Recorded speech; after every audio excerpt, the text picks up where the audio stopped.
Hello there friends and welcome. For today's Pathfinder guide we have at long last, as requested, a Living Grimoire Inquisitor build. The only subclass in the game that can summon and wield a holy book type of weapon to smack enemies on the head with. And through Living Grimoire you also get to enchant it with a lot of powerful options for extra damage. And we'll be going with the Aeon Mythic Path, not only the most thematic, but also so you get to easily and instantly dispel all enemies of their precious buffs, including the most powerful bosses in the game, with great mythic party-wide buffs, the same for enemy debuffs. But LICH is another amazing choice for your very own Necronomicon. Lastly, you of course have a pet to carry you far, especially as you won't have to bother with armor class at all on the main character. So without further ado, let us get into our Living Grimoire build, first with the core mechanics of the class. The Living Grimoire's most unique ability is of course the fact you can conjure a holy book to smite the enemies on the head with. The book itself counts as if a light mace weapon, which is kinda sad because honestly it's one of the worst weapon types in the game, with low base damage and low critical chance, but at the very least you do get something similar to the WARPRIEST Sacred Weapon feature as you level up with your book, so you get higher base damage, later even higher than a great sword's worth. And by the way, you can always conjure the book as many times as you want, either on the main hand or offhand, so you cannot dual wield books, I'm afraid. Starting from level 4+ through the Sacred Words feature, you'll also get to enchant your holy book, kinda like the MAGUS class feature, with multiple different abilities as you level, ideally triple element, also most importantly holy and axiomatic, for the biggest bonus to damage against demons, the toughest enemies in the game, also the most numerous. Which means the best alignment for a Living Grimoire is lawful good, this way you can add holy and also axiomatic. You also have the Blast Script feature from level 5+, which provides you higher bonuses to both attacks with the book and also spellcasting, as whenever you hit an enemy with your book, your caster level and DC for spells will be increased. Second, whenever you cast a spell, and this is the best part, your book will gain the Bane feature automatically for 2 rounds, later even higher critical damage multiplier, and the effects of the Crushing Despair spell added for free. But the first 2 effects are way better. So even if the Living Grimoire is missing the default Bane feature from Inquisitor, you can still add it through the Blessed Script power. My main issue with this ability is that increasing DC for Inquisitor spells doesn't matter that much, because unfortunately, the Inquisitor spellbook is mostly about self-buff for divine spells. Sure, you have a few crowd control options, like for example Greater Command, and also Overwhelming Presence, but you'll never have high enough DC with them, especially on the higher difficulties. Because there's no point in maximizing intelligence as an Inquisitor, as you cannot add intelligence to attack and damage, only for spells, which is kinda limiting.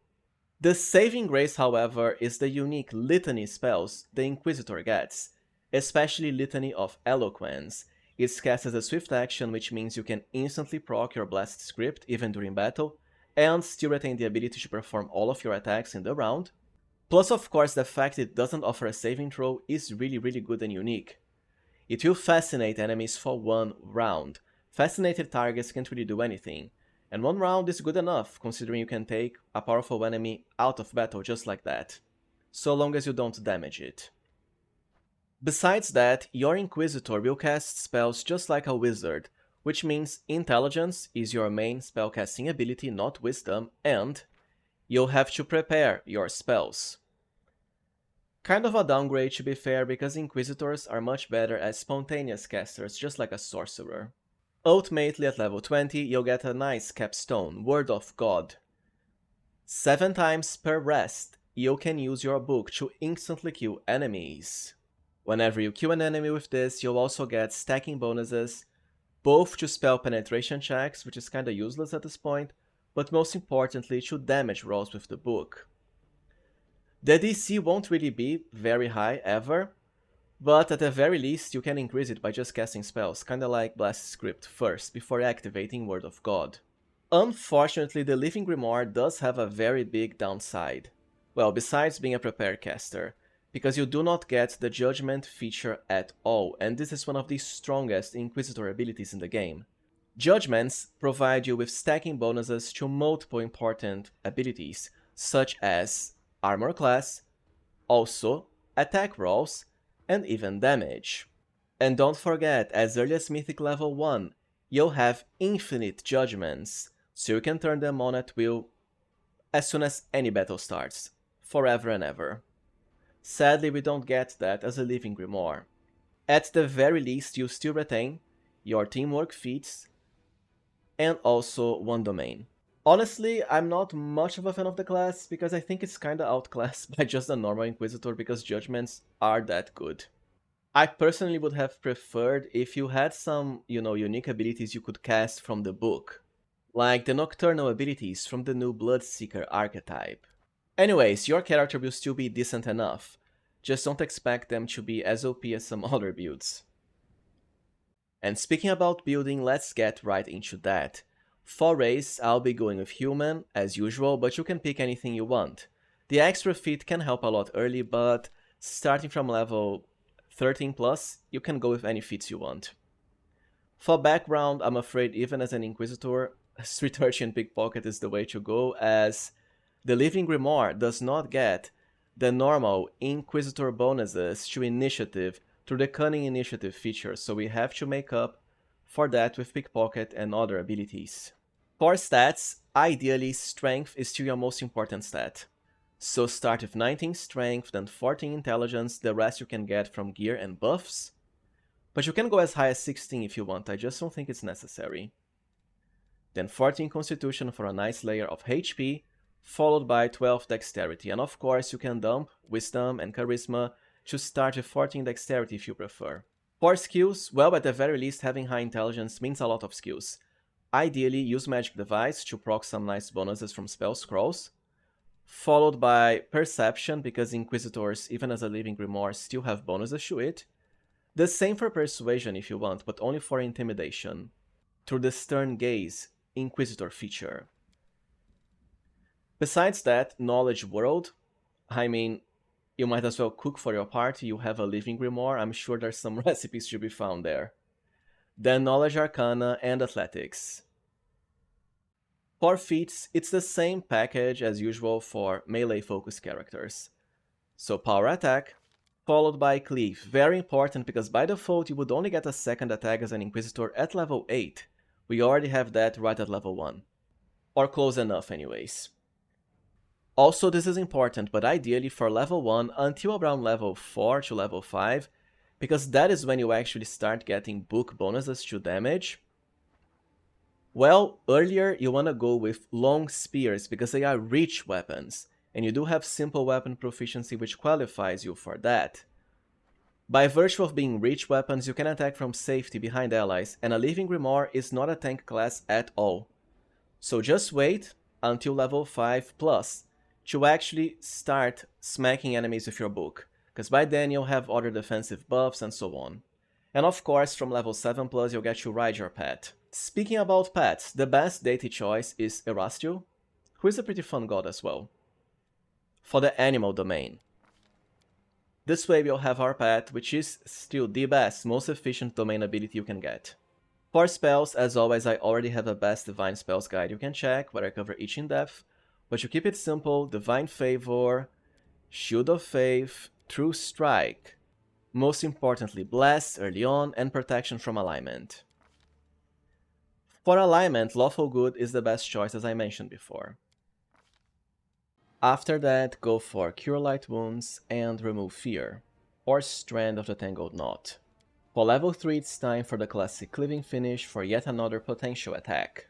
For the first free teamwork feat, be sure to grab Shake It Off, it's the best one early, because it will highly increase your saving throws, and early on you won't have many ways of doing that through buffs or achieving immunity to enemy crowd control effects. So saves are the way to go. Also, don't forget you still have the Inquisitor Solo Tactics feature, which means you don't need any other ally in your party to have these feats, at least as far as the bonuses for the Inquisitor themselves. Then whatever other level 1 spells.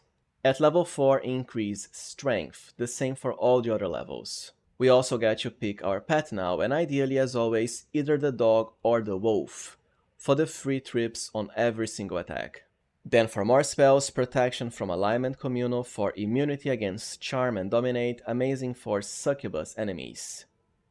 Followed by whatever else you want. Lesser Restoration can help a lot early. Then at level 5, Boon Companion so your pet will fully scale to your level. And let's say Find Traps as you have enough Perception plus whatever else you want, like Aid. For another free teamwork feat at level 6, Allied Spellcaster 100%. This will essentially eliminate any concerns you have about enemy spell resistance, and all the powerful demon enemies in the game do have spell resistance, as you'll get a huge +2 bonus for each nearby ally, just in time for the Litany of Eloquence spell we'll be picking at the next level, because while it doesn't offer a saving throw, it still has to penetrate spell resistance. Plus whatever spells like Cure Moderate Wounds, Effortless Armor, even a line weapon. For level 7, it's time for the classic Outflank, always a must-have. Sure, you could spend one of your free teamwork feats to get that, but I'd much rather have it now, which is when most other characters get it. For level 3 spells, as I just said, Litany of Eloquence, followed by Keen Edge, amazing to increase the critical range of most of your allies, as by default, most characters only get improved critical at level 11. This only works with slashing or piercing weapons, however, so I'm afraid it's not gonna work on your book, which is bludgeoning. For more level 3 spells, Prayer and Greater Magic Weapon. Then for level 9, it's time for the classic Lunge to provide you with reach. Even when riding your pet, having reach can help a lot, especially to proc Cleaving Finish with your book, as by now you won't be using the long spear anymore. Followed by the Precise Strike teamwork feat. This does require 13 dexterity, but even if you don't have it, simply equip any gear that enhances dexterity before peaking level 9, like belts, and you will certainly already have a few at this point in the game. Followed by, let's say, Magic Vestment and Resist Energy Communal. Stuff like Heroism is great, but I have a SKALD or Bard for that. The same for other spells like Delay Poison Communal. I'm still going with an Oracle and a Cleric, such as Social and Aaron, even if you have an Inquisitor, because he's not a replacement for those classes, as they are full spellcasters. Then for level 4 spells, Divine Power, one of the best self-buffs, followed by Freedom of Movement. Crusader's Edge is the same logic, you know I already have a Cleric and Oracle for that, but if you don't, be sure to pick it. Then for level 11, it's time for improved critical as always, and Light Mace, as that's exactly the weapon type our Holy Book is, too bad it's not a scimitar. Followed by Greater Invisibility, and whatever else you want, like Protection from Energy Communal, also Death Ward or Restoration, even Stone Skin. Then for level 12, well, by this point you kinda already have the best teamwork feats. Grab either Back to Back or Shield Wall if you're going with shields. Followed by the spells I mentioned before. For level 13 plus, you can kinda go with anything you want, as far as feats. But my preferred pick is something new and unique, this spell Focus. As I mentioned before, the Aeon Mythic Path excels at dispelling. They have the Aeon Bane feature, which can even dispel all enemy effects on every single attack you have. Plus of course, the ultimate area of effect dispelling spell in the game, Zero State. And with this, you increase your chances of dispelling. I don't think I need to say this, but a dispelled enemy is a dead enemy, especially for the toughest enemies in the game, who start with a lot of pre-buffs, just like your own characters. It's not necessary, however, because of how good your Aeon dispelling potential is, which means you can also go for other stuff, like Great Cleave just for improved cleaving finish, for more book attacks. The same for Weapon Focus, Dazzling Display, and later Shatter defenses. Also Combat Reflexes if you want, but like I said, I want something unique and different, so the Spell Focus is the way. And for the first level 5 spells, Resounding Blow, a unique Inquisitor spell that can increase your book damage even further, even crowd control enemies on criticals. And something fun is disrupting weapons, so you'll excel at destroying undead with your book. Not necessary, however, you can also go with other spells like Greater Command and Chains of Light for crowd control, or Spell Resistance and Stoneskin Communal for buffing. For more level 5 spells, well, the same ones I mentioned before. My preferred pick for your level 15 feat is also something different. We want a Metamagic feat, in this case, Selective Spell. This will prevent your spells from having friendly fire, which is amazing for the ultimate Aeon Area of Effect spell, Zero State. After all, you don't want your allies getting dispelled, otherwise you'll be killing your own party. And any teamwork feats from now on, but ideally the defensive focused ones like Shield Wall, even Coordinator Defense or Shielded Caster.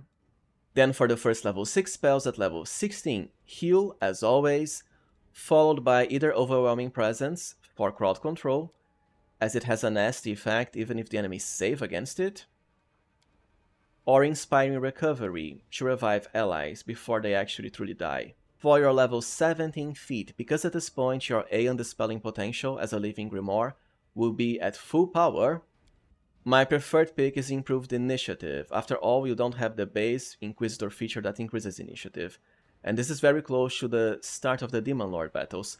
If you're going first, you are dispelling the enemy first, which is great for the rest of your party. And whatever other level 6 spells, like I mentioned before. Just don't bother with Greater Dispel Magic because you have much better options as an Aeon. Then for the last feat at level 19, well, either Greater Dispel Focus, or if you want more damage, Armor Focus Medium Armor, as at this point you can already find the best medium armor in the game, if not the best armor overall. At least for this type of character. Now let us cover Mythic Progression for our Living Grimoire Aeon. For the first Ascension, either Close to the Abyss for the extra gore attack, or, because you do have a lot of skills, Bit of Fun to increase them all. I'd rather Close to the Abyss, however. For Mythic level 1 you have a few different options. Last Stand is the must-have if you are on Unfair, so that you truly never die, but you do have your pet for bypassing most enemy attacks. Something else that's very good on our Living Grimoire is Abundant Casting, because just like a Skald or Bard, you do have a lot of powerful early self-buffs, from level 1, 2 and 3 spells. For Mythic level 2, go for either Power Attack, the Mythic variant, but it's not really that necessary, so early you might as well go for extra Mythic ability, and one of the ones I mentioned before, like Last Stand, Abundant Casting. Something very good is also Leading Strike, because you'll always proc this by virtue of riding your pet, and at this point you can already ride your dog.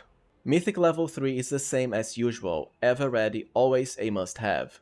You'll also start getting your Aeon Gazes now. As always, I already have a standalone Mythic Aeon guide you can check here, where I cover each in depth, so let's keep it short and simple, but attack is the best one, to increase the attacks of all party members, including yourself, and even potentially reduce the enemies. For Mythic 4, either go for Mythic Critical, although your book won't have that high critical range, or well, extra Mythic and one of the abilities I mentioned before. Followed by the Attacks of Opportunity Gaze, but remember, you can only have 2 gazes active at the same time, starting from Mythic level 6, the third one only at Mythic 10, and ideally you want attack first. At Mythic 5 you have a few options as well. Mythical Beast is fun to increase the power of your pet, even improved Abundant Casting for more level 4, 6 and 5 spells, or my preferred pick, Master Shapeshifter, to increase your physical scores. This is why you picked Use Magic Device as a skill, to proc it from scrolls like Frightful Aspect. Then the Damage Gaze. For Mythic level 6 it's now time for Mythic Power Attack at last, because by this point it already provides a lot of extra damage. And well, any gazes from now onwards. You already have the best ones. Don't forget to grab the Echolocation spell at Mythic 6, because you don't have it as an Inquisitor, only from the Aeon spellbook. Then for Mythic level 7 it's time for favorite Metamagic Selective. so that our ultimate Aeon Dispelling ability will not cost any spellcasting slot increase. Then for Mythic level 8, Mythic Initiative, because at this point you'll have maximum power on all Aeon Dispelling abilities, so the sooner you're acting the better, especially for the Demon Lord battles. Aeons actually get a unique ace at Mythic 8, Temporal Jump. It's not that necessary, and I'd much rather just have attack and attacks of opportunity, but hey, you can pick it if you want. Also be sure to pick Transformation as a level 6 Mythic Aeon spell at Mythic 8. Mythic 9 can be whatever you want, might as well go for Mythical Beast, Last Stand, all the options I mentioned before. And as far as Impossible Domain, I would much rather have this on a Cleric with full Wisdom focus. And Mythic 10 is the same options I mentioned before, like Mythic Medium Armor Focus Assault. Now let us cover gear for our Living Grimoire Aeon. And well, it's the same package for most melee-focused characters, so for the Amulet, Valexius for the highest bonus to Strength, followed by Life Infuser, the new best medium armor, also for amazing bonuses to stats. This is chapter 5 only, earlier, during chapter 2+. You can always go for the classic chainmail of Camaraderie. For robes and shirts, just a robe of the 7 sins, for higher caster level, for more powerful Aeon buffs and dispels. The belt of the last of the first humans for the huge bonuses to damage and attack rolls, but earlier just belts of strength. Gloves don't matter that much, you might as well go for the dashing cavalier's gloves that you start the game with, as early as you can ride your pet.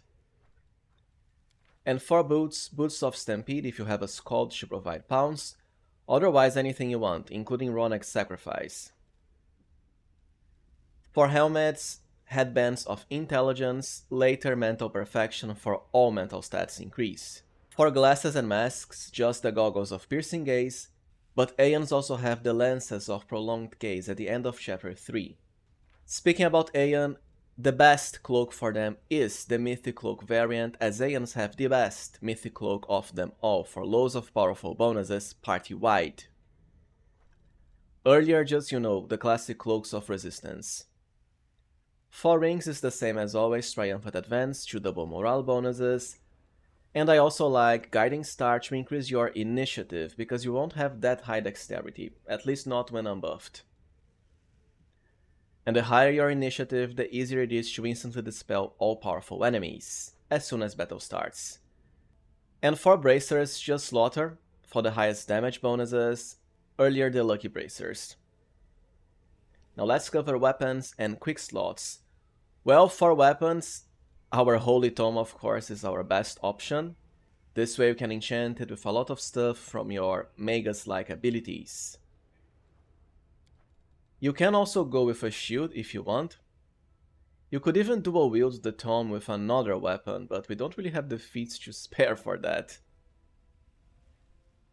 The shield would mostly be for passives, because AC doesn't really matter for you, you have your pet for that.